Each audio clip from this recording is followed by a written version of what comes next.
ನಾಗೇಶ್ ಅಂತ. ನಾಗೇಶ್, ನಾನು ಒಂದು ರಾಷ್ಟ್ರೀಕೃತ ಬ್ಯಾಂಕ್ ಅಲ್ಲಿ ಕೆಲಸ ಮಾಡ್ತೀನಿ. ಸಾಕಷ್ಟು ದೇಶ ವಿದೇಶಗಳಲ್ಲಿ ದೇವರ ಆಶೀರ್ವಾದದಿಂದ ನನ್ನ ಕಲಾ ಪ್ರದರ್ಶನ ಕೂಡ ಮಾಡಿದ್ದೀನಿ. ಇನ್ಸ್ಪಿರೇಷನ್ ಅಲ್ಲಿದ್ದಾರೆ. ಅದು ಕನ್ನಡ ಚಿತ್ರರಂಗದ 2 ಅನರ್ಘ್ಯ ರತ್ನಗಳು ಅಂತ ನಾವು ಕರಿಬಹುದು. ಇಬ್ರು ಮಹಾರಾಣಿಯರು. ಅವ್ರ 3 ಜನ SSS ಇಂದಾನೆ ಹೆಸರು ಬರುತ್ತೆ. ಒಂದು mister Sujan is equal to stamina. Madam Sudharani is equal to sweetness and madam Shruti is equal to stability. ಏನೇ ಬರ್ಲಿ ಏನೇ ಹೋಗ್ಲಿ ನಾವು ಖುಷಿಯಾಗಿರ್ಬೇಕು ಅನ್ನೋದನ್ನೇ ಈ ಮೂಲ ಮಂತ್ರ ಮಾಡ್ಕೊಂಡಿರೋ ಈ 3 ಜನ ಇರೋದ್ರಿಂದನೇ ಇವತ್ತು ನಮ್ಗೆ ನಿಮ್ಗೆ ನಗು ಫ್ರೀಯಾಗಿ ಓಸಿಯಾಗಿ ಸಿಗ್ತಾನೆ.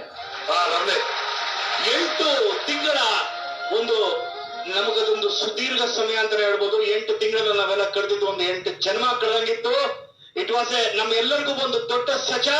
ಯಾಕೆಂದ್ರೆ ನಮಗೆ ಆಗಿತ್ತು ನಗುಗೆ ರಜಾ. ಈಗ ಮಾಡೋಣ ಮಜಾ ಅಲಾಂಗ್ ವಿತ್ ಮಿಸ್ಟರ್ ಸುಜಾ.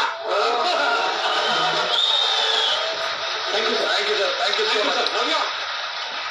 ಕರ್ಪೂರದ ಗೊಂಬೆ ಹಾಗೂ ದಂತದ ಗೊಂಬೆ ನಮ್ಮ ಮಜಾ ಟಾಕೀಸ್ ಬಂದಿದ್ದು ನಮ್ಗೆ ಬಹಳ ಖುಷಿ ಆಯ್ತು. Hope you had a good time. ಮಜಾ ಮಾಡಿದ್ರ? ಖಂಡಿತವಾಗ್ಲು. So happy birthday to you. Oh, thank you. Thank you so much. Wish you many more years of happiness. Thank you so much. ಸುಖವಾಗಿರಿ. ನಮ್ಮನ್ನೆಲ್ಲ ಇದೇ ತರ ಎಂಟರ್ಟೈನ್ ಮಾಡ್ತಾರೆ. Thank you. ನಮ್ಮ ಮಜಾ ಟಾಕೀಸಿನ ಕಡೆಯಿಂದ ನಿಮಗೆ ಒಂದು ಸಣ್ಣ ಕಾಣಿಕೆ. ಅದಕ್ಕೂ ಮುಂಚೆ ಕೊಡಬಾ